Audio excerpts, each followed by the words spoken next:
Önügü üçün bilim керек да. Bilim güçlü болуш керек. Ошондо өнүгөт.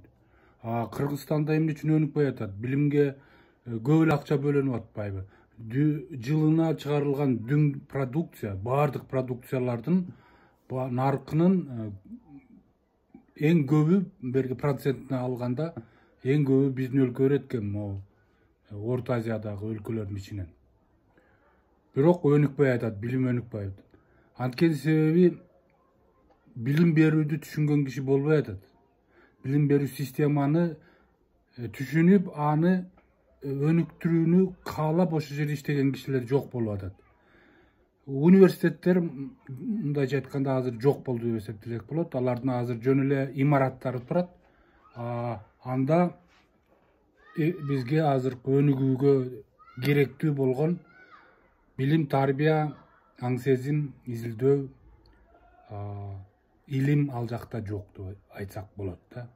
Бул биз Советтер Союзундагы илим билимдин деңгээлинен дагы ылдый түшүрүп, таптакыр эле мындайча айтканда жок кылдык.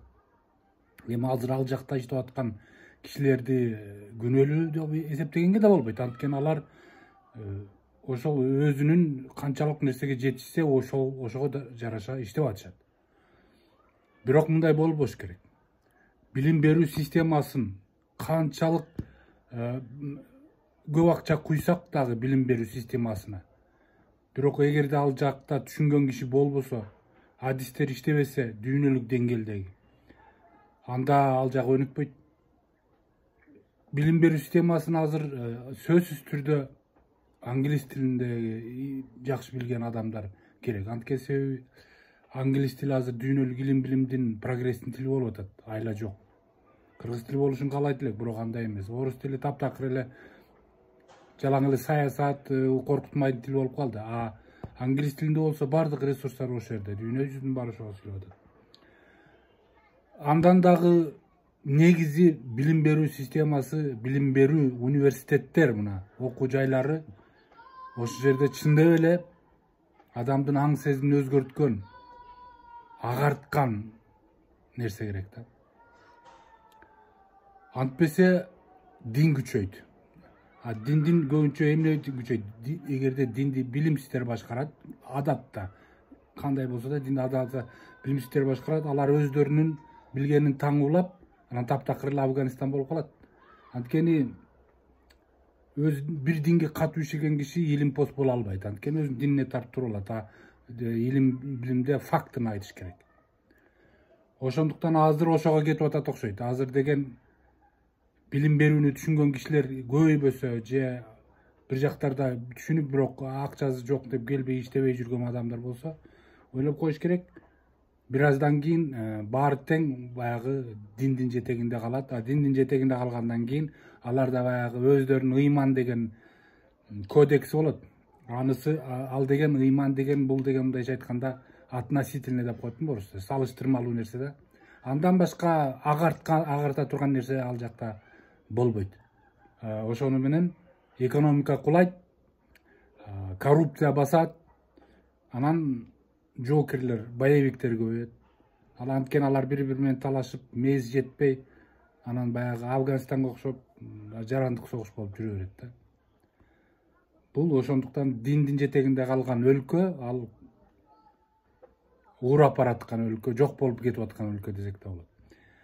Кээ бир башка мындай баштуу өлкөлөрдө, куу өлкөлөрдө бир динди киргизип коет экен 100 жыл алдын эле.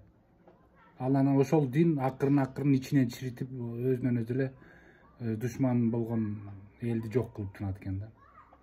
Өздөрү кирбейт ошол динге. Ошол динди коргойт аябай, киргизет душманына, алдап солдоп. Бирок өздөрү кирбейт, сырттан карап турат экен да. Ошондуктан Кыргызстанга азыр тез арада университеттерди кайра калыбына келтирип, сырткы көрүнүшүн эмес, анын инфраструктурасын, имараттарын кургандан пайда чыкпайт. Анын агартуу, билим берүү, илим жагын өзгөртүү керек. Ага адистер керек. Балким чет өлкөдөн алыш керек, ким билет. Бирок илим, билим болбосо прогресс болбойт. Муну эч ким жокко чыгара албаган, мындайча айтканда, аксиома деп түшүнсө болот. Эгер балдарың 13-чү, 4-чү, 5-чи балдарың жакшыраак асфальтта, таза жерде жашасын деген ой тилек бар болсо, билим берүү системасына катуу киришиш керек. Жөн эле акчаны кое берип эмес. Жөн эле ал жерге динден башканы билбеген кишилерди кое берип эмес. Ал жерге деген ошол өзүнчө адистерди коюш керек. Советтер Союзунан чыккан адистер аны башкара албайт. Анткени Советтер Союзунда чыккан адистер техникалык жактан өтө күчтүү болгон эмес деп айтсам болбойт, бирок болгон, бар болгон. Табигый илимдер, физика, математика деген. Бирок агартуу иштер, билим берүү, башкаруу иштеринде алардын билим жок. Коомдук илимдер. Билим берүү системасы бул коомдук илим болот. Коом үчүн, эл үчүн иштеген илим. Ошондуктан бул жака ошол динге такыр ишенбеген, такыр эле дин менен иштебеген.